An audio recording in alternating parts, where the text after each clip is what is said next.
तो उत्तर प्रदेश का संभल लगातार सुर्खियों में बना हुआ है। बीजेपी के नेता की हत्या की वजह से सुर्खियों में एक बार फिर आ गया है। तो उधर संभल में मंदिर मस्जिद विवाद थमा नहीं है। संभल की विवादित मस्जिद जाएगी आज। एएसआई की टीम हाईकोर्ट में कल हलफनामा दाखिल करेगी। मुस्लिम पक्ष ने मस्जिद में रंगाई की मांग की है और ये मांग आज नहीं की है, बीते कई दिनों से मांग हो रही है क्योंकि रमजान का महीना चल रहा है और ऐसे में मुस्लिम पक्ष मांग कर रहा है कि मस्जिद की रंगाई पुताई की जाए, साफ सफाई करवाई जाए और ये मामला इलाहाबाद हाई कोर्ट में चल रहा है। बड़ी जानकारी आप तक पहुंचा रहे हैं। कोर्ट में कल हलफनामा दाखिल करेगी अब एएसआई। इससे पहले साफ सफाई को लेकर तो कहा गया था लेकिन रंगाई पुताई को मना कर दिया गया था और ऐसे में आगे की रिपोर्ट तैयार करने के लिए कहा गया था।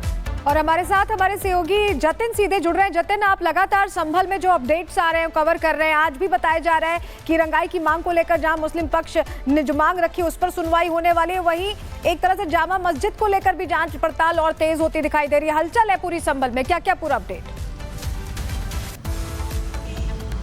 बिल्कुल, देखिए इस पूरे मामले में आज एएसआई की टीम विवादित इमारत पहुंच सकती है। उसके पीछे तर्क ये दिया जा रहा है कि कल इलाहाबाद हाईकोर्ट में जब सुनवाई होगी तो एएसआई को अपनी रिपोर्ट सबमिट करनी है। वो रिपोर्ट इस लिहाज से सबमिट करनी है कि विवादित इमारत के बाहर पेंट कराने की और मरम्मत कराने की जरूरत है। एएसआई ने इससे पहले जो अपनी रिपोर्ट इलाहाबाद हाईकोर्ट में दी थी उसमें साफ तौर पर बोला था कि पेंट कराने की अंदर जरूरत नहीं है। उस पर मुस्लिम पक्ष द्वारा ऑब्जेक्शन फाइल किया गया और ऑब्जेक्शन में ये बोला गया कि विवादित इमारत के बाहर का जो स्ट्रक्चर है उसको मरम्मत की जरूरत है और रमजान चल रहे हैं, लाइटिंग लगानी है, जो बिजली की लड़ियां हैं वो लगानी है। इसको लेकर एएसआई से इलाहाबाद हाईकोर्ट ने जवाब मांगा था।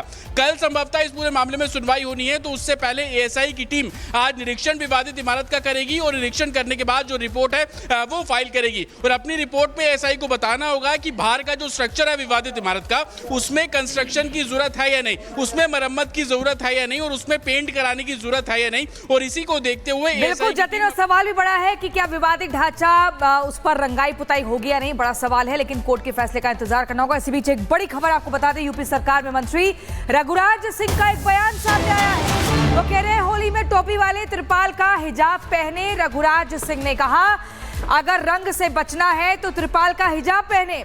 एएमयू में राम मंदिर के लिए पूरी संपत्ति लगा दूंगा। अलीगढ़ मुस्लिम यूनिवर्सिटी में राम मंदिर के लिए पूरी संपत्ति लगा दूंगा। क्या कुछ कहा रघुराज सिंह ने, आपको सुनवाते हैं।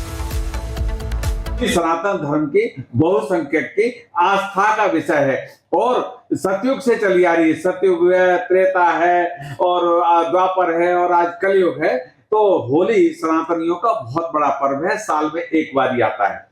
तो इसलिए मैं यही कहूंगा आपके माध्यम से कि जैसे मस्जिद को त्रिपाल से ढकते हैं ऐसे ही इनकी महिलाएं भी हिजाब पहनती है और त्रिपाल का हिजाब ये लोग बनवा लें, उससे आराम से उनकी टोपी गीली नहीं होगी, कहीं भी आ जा सकते हैं। आपके कहने का मतलब है पुरुष भी? जी पुरुष मेरा टोपी वाले तो पुरुष ही हुए ना। तो जितने भी पुरुष हैं इनके वो त्रिपाल का हिजाब बनवाए और उसको उस दिन के लिए पहने। तो हिंदुओं को परेशान ना करें। और ये कुछ नेता जो है बेईमान वोटों के खातिर उनके फेवर में जो बयान देते हैं वो ठीक नहीं है और निंदनीय है। मैं उनकी सबकी निंदा करता हूँ।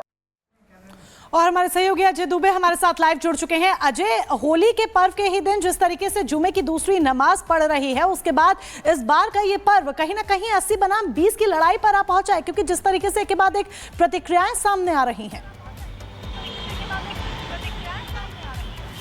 बिल्कुल, एएमयू में जो शुरू में खिलाफत की गई होली त्योहार को लेकर, होली को लेकर अलग अलग जो कॉलेज में पढ़ने वाले स्टूडेंट्स के संगठन हैं, अलग अलग जो विंग्स हैं, उनकी तरफ से जिस तरीके से विरोध की बात कही गई, काफ़ी खिलाफत इस पूरे मामले की रही। लेकिन प्रशासन दबाव के आगे झुकता है, जो सामाजिक दबाव पड़ता है और होली के लिए एक स्पेसिफिक हॉल को रेडी किया जा रहा है। और इन सब बातों को लेते हुए अब सरकार के मंत्री भी आक्रामक है। त्रिपाल ओढ़ लें वो जिनको होली के रंग से बचना है, तमाम इस तरीके की बातें देखने को मिल रही है। रघुराज सिंह बोल रहे हैं त्रिपाल को हिजाब पहनकर निकलने की बातों कर रहे हैं। तो निश्चित तौर पे एक तरीके से सरकार भी इस पूरे मामले को लेकर बेहद एग्रेसिव मोड पर दिखाई दे रही है।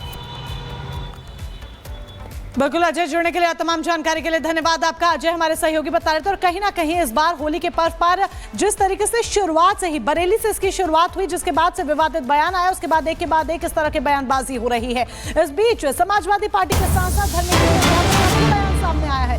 सरकार नहीं चाहती भाईचारा बना रहे, धर्मेंद्र यादव ने कहा है।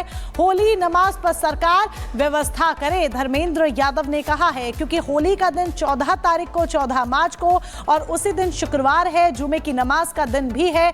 मुस्लिम समाज जुमे की नमाज अदा करने के लिए घर से बाहर निकलेगा, इसको लेकर तमाम तैयारियां की जा रही हैं, तो दूसरी तरफ बयानबाजी हो रही है। ये जिस पद पर बैठे अधिकारी ने बयान दिया, ये कोई पद नहीं होता है।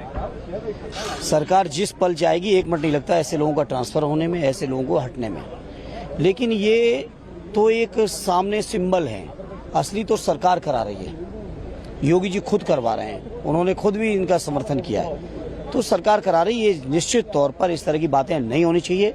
सरकार की जिम्मेदारी है, जहां बात करते हैं सबका साथ सबका विकास की, तो सबका ध्यान भी रखना चाहिए, सबकी भावनाओं का भी सम्मान करना चाहिए।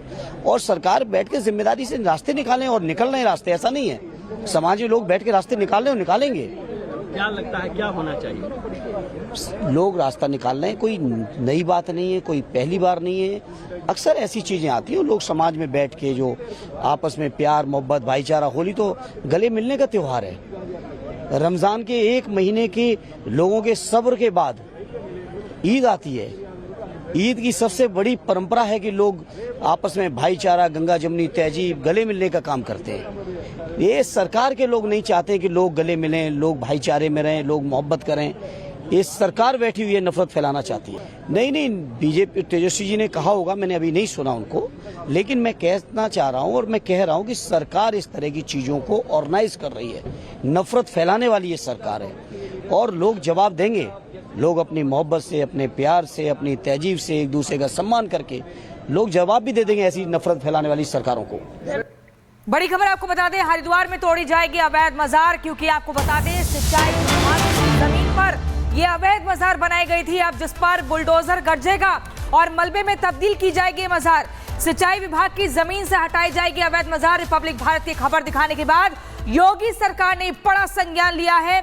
10 दिन बाद हरिद्वार पहुंचेगा योगी बाबा का बुलडोजर। उत्तर प्रदेश सिंचाई विभाग ने मजार पर चस्पा कर दिया 10 दिन का नोटिस। रिपब्लिक भारत की खबर का असर हरिद्वार में बड़ा असर देखने को मिला है, जिसके बाद से एक्शन में सरकार। यही मजार जिस पर चलेगा बुलडोजर और ये मलबे में तब्दील की जाएगी, क्योंकि ये सरकारी जमीन है।